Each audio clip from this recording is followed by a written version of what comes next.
রাতের বাজে 3টা এখন আছি বার্গার কিং এর ড্রাইভ থ্রুতে। তো বাংলাদেশে আসলে তেল নেওয়ার জন্য বেরিয়েছিলাম, যে দেখলাম যে তেলের দাম কেমন, কিন্তু রাতের বেলা এখনো 91 অক্টেনের দাম হলো আমার এখানে 1 লিটারের দাম হলো 2 লিটার, $2 কানাডিয়ান ডলার, মানে বাংলাদেশি টাকা প্রায় 200 টাকা। এত রাতেও দাম কমে নাই। তো চিন্তা করলাম বাংলাদেশে আসলে কি হচ্ছে অ্যাকচুয়ালি, মানে যে মন্ত্রীরা এমপিরা সব বলতেছে তেল আছে, অথচ মানুষ যায় রাস্তায় দাঁড়িয়ে থাকতেছে, মাইলের পর মাইল সিরিয়াল, তেল নাই, 1 লিটার তেল নাই, পেট্রোল পাম্প বন্ধ। এরা কি কানা না কি? মানে মানুষ খুব জানতে ইচ্ছে করে এরা আসলে সাধারণ মানুষজনকে এরা আসলে মনে করে কি। ভাবছিলাম যে জুলাই রেভলিউশনের পরে দেশটা চেঞ্জ হবে, অ্যাটলিস্ট মানসিকতার পরিবর্তন আসবে, কিন্তু আসলে মানসিকতায় তো পরিবর্তন কিছু আসে নাই। এরা মনে হচ্ছে একদিনকে দিন অ্যাগ্রেসিভ হয়ে যাচ্ছে। মানে মানুষের প্রতি যে সামান্যতম সিম্পেথি বা মানুষের জন্য যে খারাপ লাগা, এই সামান্যতম সিম্পেথি খারাপ লাগাটুকু এদের নাই। কথা বলতেছি,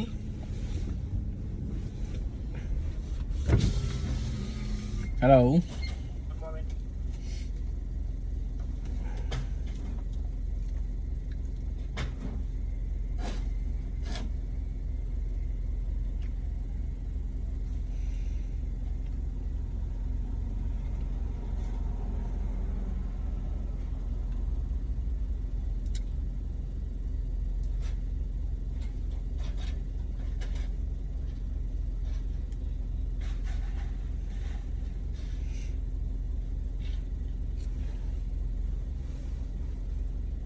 মানে মানুষের সাথে একেবারে খুবই বাজে অবস্থা আর কি।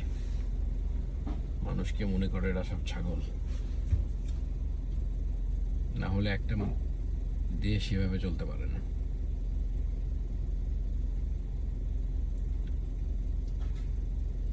কতগুলো মন্ত্রী আছে, এমপি আছে, শুধু বসে বসে সরকারি টাকা খাওয়া কালে আছে মানুষের পয়সা, কষ্টের পয়সা। Hi there. For you?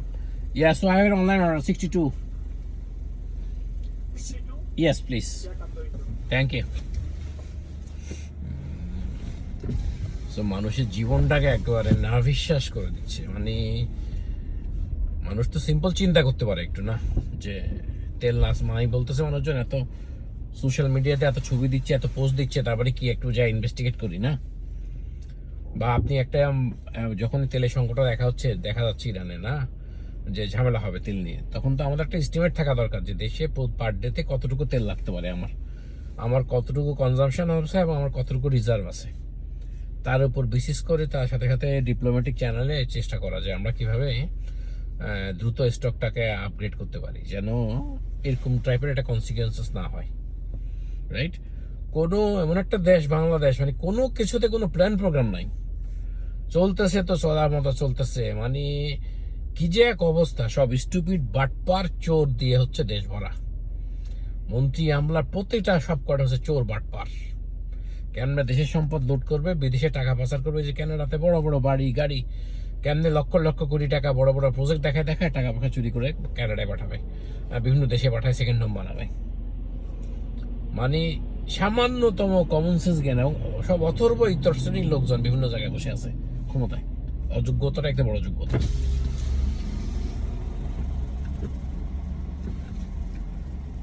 মানে অযোগ্যতাটাই বাংলাদেশে হচ্ছে সবচেয়ে বড় যোগ্যতা, আর হচ্ছে তেলবাজি করা। মানে খুব দুর্ভাগ্য আসলে দেশটার, কোথায় যাচ্ছে দেশটা কিছু বলার নাই আসলে।